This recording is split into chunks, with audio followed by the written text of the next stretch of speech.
Marina, son 75 páginas de reflexión filosófica, divulgativa y exigente a la vez. ¿Qué buscas con Nueva Ilustración Radical? Pues con este ensayo breve lo que he buscado es precisamente, bajo la forma pues, de un manifiesto, de un panfleto, porque tiene este carácter muy declarativo, pues hacer una declaración de un compromiso con el saber, con el conocimiento, no por sí mismos, sino por la capacidad que tienen de darnos herramientas para la emancipación. Tocas muchos temas, no podemos hablar de todos, pero sí de algunos. Por ejemplo, de esta cuestión que tiene que ver un poco con el apocalipsis en el que nos encontramos, porque no se habla tanto de regresión como de extinción. ¿No hay futuro? Es uno de los temas clave que toco en el texto, esta idea de que el futuro nos ha quedado atrás, ¿no? Es como si lo hubiéramos dejado en un pasado y estuviéramos en el tiempo después del futuro. ¿Qué quiere decir eso? No que no tengamos tiempo por delante, sino que el tiempo en el que vivimos hoy no se guía por una idea de futuro, por una idea de progreso, por ejemplo, de prosperidad, de crecimiento. No son principios ligados a la economía, al desarrollo tecnológico, al desarrollo científico, que hoy no nos guían hacia una idea de futuro mejor. ¿Qué pasa entonces? ¿Cómo nos relacionamos con el tiempo? Yo le llamo condición póstuma, ¿no? Porque es esa vida que viene después de ya haber dejado la muerte, digamos, de una civilización atrás, ¿no? O de eso que habíamos entendido por civilización. Y además con la sensación de que lo que prima es hacer sostenible el sistema, como si nos diera miedo probar otros. Yo no sé si un poco el propio sistema hace que precisamente no nos arriesguemos más, como si el espíritu revolucionario hubiera desaparecido. Sí, vivimos a la defensiva, yo creo que como individuos y como sociedades. La cuestión es en esta amenaza apocalíptica global, que no es una cosa, digamos, abstracta. Si pensamos en la ecología, en la energía, ¿no? El medio ambiente, la estabilidad económica, todas son realidades que nos ponen en situación, digamos, de tendencia catastrófica. Sí. Entonces, ¿la reacción cuál es? Vivir a la defensiva, proteger lo mío, sea lo mío personal, lo nuestro como colectividades o los privilegios de unos contra otros. Por todo ello tú, en el fondo, también reivindicas la insumisión. Lo que pasa que dices que la insumisión está muy desperdigada y llama la atención que ocurra en un mundo tan globalizado y tan interconectado, ¿no? Que esté todo tan desperdigado. Sí, porque en estas dinámicas, digamos, reaccionarias, antiilustradas, en este sentido también, digamos, la apertura, ¿no? La pregunta por eso que no sabemos acerca de los otros, de los demás, de otras culturas, de otros modos de vida por hacer, por crear, asusta aún más, ¿no? El miedo domina todo aquello acerca de lo que no sabemos qué es o cómo podría ser. Y ahí, obviamente, se pierde todo el espíritu, digamos, contestatario y a la vez creativo de nuevas formas de vida. La impresión que tengo también, Marina, es que el sistema se lo come todo. Antes hablábamos de si había o no había futuro. Recuerdo, por ejemplo, el movimiento punk a finales de los 70. A los pocos meses el sistema ya tenía merchandising, ya había generado un negocio alrededor de aquel movimiento revolucionario. Y la sensación siempre es que el sistema está ahí observando y lo hace suyo. Esta es una gran capacidad que tiene sobre todo un sistema complejo como el del capitalismo global, que no necesita marcar fronteras claras entre lo propio y lo ajeno. Se lo puede comer todo mientras funcione dentro del sistema del espectáculo y de la mercancía. Pero eso no quiere decir que lo pueda acoger todo y que pueda dar una vida vivible a todos.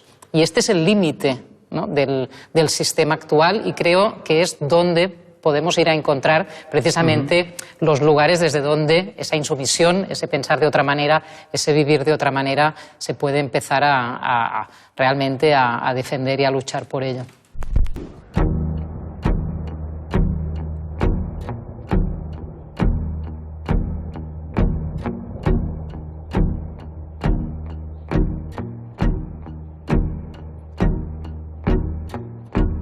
Tenia el pensament en blanc, és caminar sobre una corda. L'equilibri és molt traïdor i la idea és invasora. Con la política también hemos topado en este libro.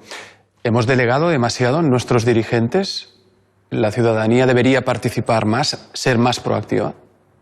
Sí, ha habido todo un sistema de la delegación, de la decisión, no tanto de la delegación de tareas. En una sociedad compleja tenemos que delegar muchas tareas los unos en los otros, ¿no? Y eso desde la división del trabajo hasta las tareas políticas en sí mismas.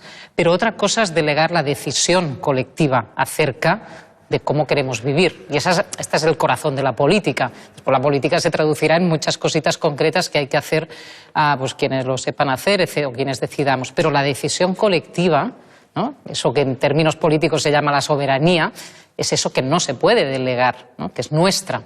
Y que sociedades tan complejas como la nuestra tienen que encontrar las maneras de que no sea monopolizada y secuestrada por, digamos, instancias de poder que acaban adueñándose precisamente de ella. Lo que no sé, leyendo tu libro, es si la cultura y la educación nos pueden salvar de toda esta situación, porque tú acuñas un oxímoron, que es el de analfabetismo ilustrado.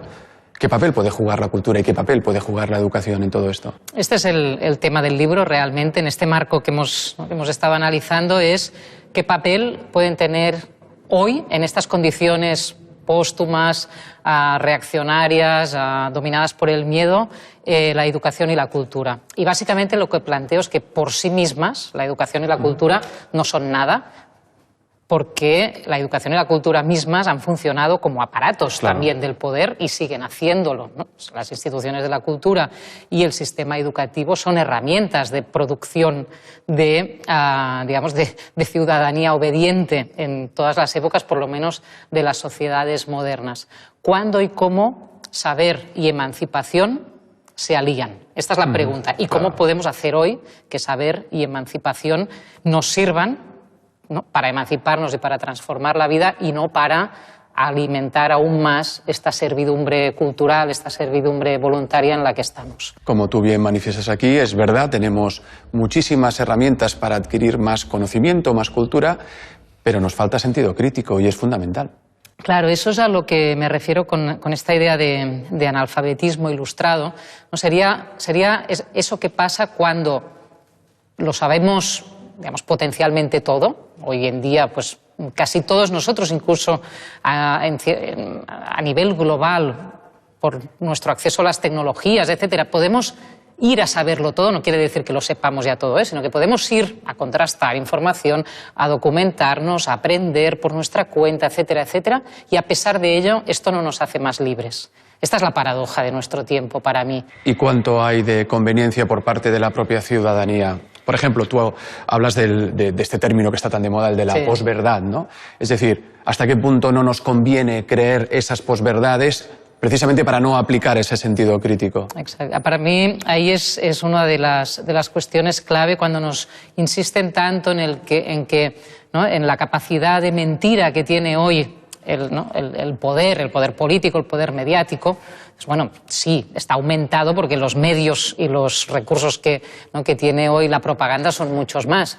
Pero el poder de la mentira ha existido siempre. Este no es el factor interesante. Lo interesante es cómo nos relacionamos con esas mentiras. Y para mí, posverdad significa que nos creemos lo que más nos conviene, sabiendo, o sea, totalmente a sabiendas de que puede no ser verdad. A lo mejor no sabemos si es verdad o no, pero que puede no ser verdad. Pero mientras nos vaya bien, compramos. Esa es la posverdad.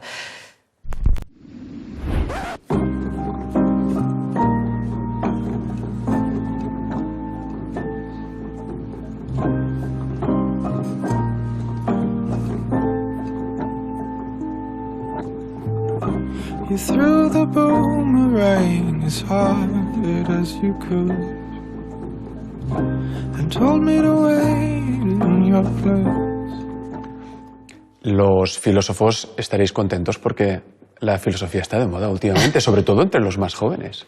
Sí, es un giro histórico, sobre todo en este país, donde no había habido una tradición filosófica pública importante. Ha habido pensadores y pensadores interesantes, pero digamos, la filosofía no había ocupado el espacio público como en otros países, Francia, Italia, sobre todo Alemania en otros momentos. En España era una cosa bastante de capillita en muchos sentidos, eclesiástico, pero también académico, y el debate público, más bien la filosofía era una cosa como, ¿no?, que provocaba risas, ¿no?, ridiculizaciones, etcétera, etcétera, o de gente muy mayor también, ¿no? Como de... Sí. Ahora ha hecho un giro, es verdad que la gente muy joven está leyendo, está buscando, acude a los sitios, a los debates públicos, etcétera, de una forma como nunca vista. Hombre, por ejemplo, este ensayo ya se ha reeditado, los filósofos estáis en los medios de comunicación, en algunos casos incluso podemos hablar de filósofos que son casi auténticos gurús, que están vinculados a grandes empresas, a grandes multinacionales, que van a dar charlas. Sí, aquí no sé, bueno, aquí no sé si hemos llegado a tanto, pero esto es quizás muy anglosajón. Muy anglosajón, es muy anglosajón esto. Pero sí, claro, y con todo lo que esto tiene de peligroso también, ¿eh? Claro, que se vincule un poco la filosofía, por ejemplo, con la autoayuda, que también a veces puede ocurrir. Claro, por un lado está todo el mundo de la autoayuda, ¿no?, de la palabra convertida en receta rápida, que para mí es una cosa muy peligrosa. Yo creo que aquí, digamos, todo esto va siempre a otro ritmo y de otra manera. Más bien prefiero pensar que estamos en un tiempo de crisis, no solo económica, sino de crisis de civilización, y que cuando esto pasa se abren, ¿no?, se abren abismos muy profundos en los que podemos caer, en el malestar, etcétera, pero en los que también podemos ir a buscar las cuestiones de fondo, ¿no?, la raíz de los problemas que nos asaltan, que nos preocupan y que realmente están ahí para ir a ser buscados.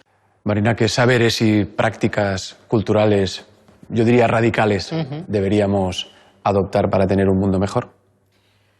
Yo en este ensayo acabo con una serie de hipótesis en torno a las humanidades, llamo humanidades en transición, y planteo que los saberes de nuestro tiempo ya no pueden responder a la división ciencias-letras, esto es algo que mucha gente ha criticado ya desde hace décadas, pero seguimos reproduciendo, sino que lo que necesitamos es realmente vincular nuestros saberes a problemas comunes.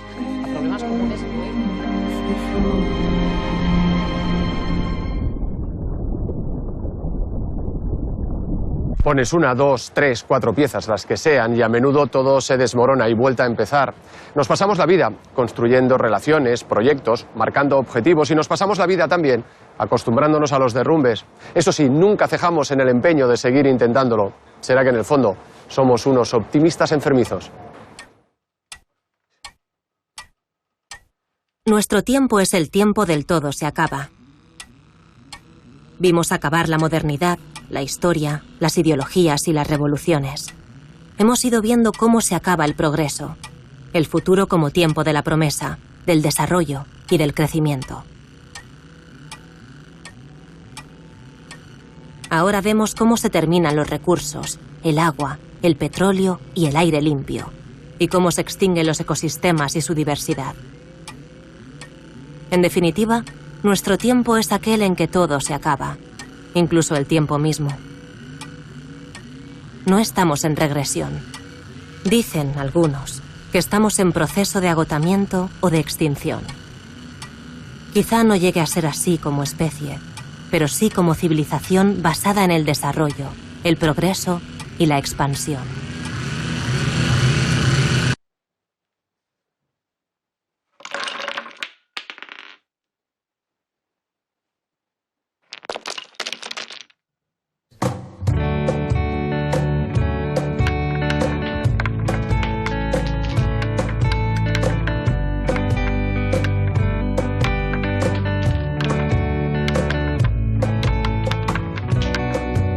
Encuentras fuerzas para salir de aquí, yo las sacaré de donde sea y seguiré sin ti.